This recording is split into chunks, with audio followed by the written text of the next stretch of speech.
Aftersun is the best Scottish film ever.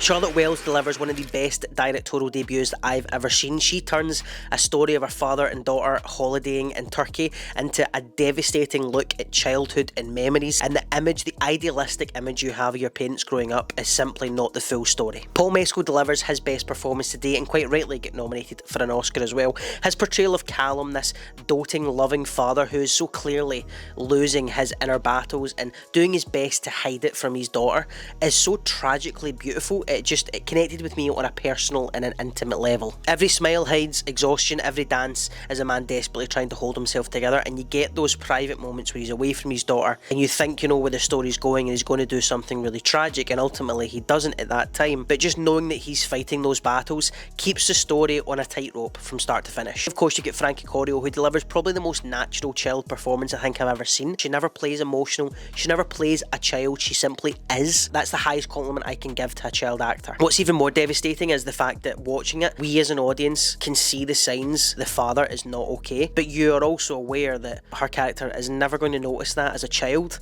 and so it makes those flash forwards when you see her growing up now and she's looking back and having these dreams and imaginations of her dad in the nightclub with the strobe lighting sequences. So horrible and devastating to watch. The editing is slow and awkward at times, but every now and then you'll get a little burst and that just sort of keeps you on your toes. You never know when they're going to pop up, but most importantly, when they do pop up, you never know how much you're going to see before you eventually cut away. That final sequence with U's Queen and David Bowie's Under Pressure is the most emotionally driven and devastating needle drop I've ever experienced watching a film. I sat in this very chair only last year watching Aftersun for the first time. I'm a real latecomer to the film and I did not hold myself together. I was an absolute mess, and rightly so. It is one of the most beautiful and emotional sequences that I have ever seen in a film, and once again, harking back to what I said at the start, something I connected with on a real personal and emotional level. And that, I think, is what this film understands better than anybody else, is that love is sometimes recognising too late that somebody was struggling while they were trying their hardest to hide it from you.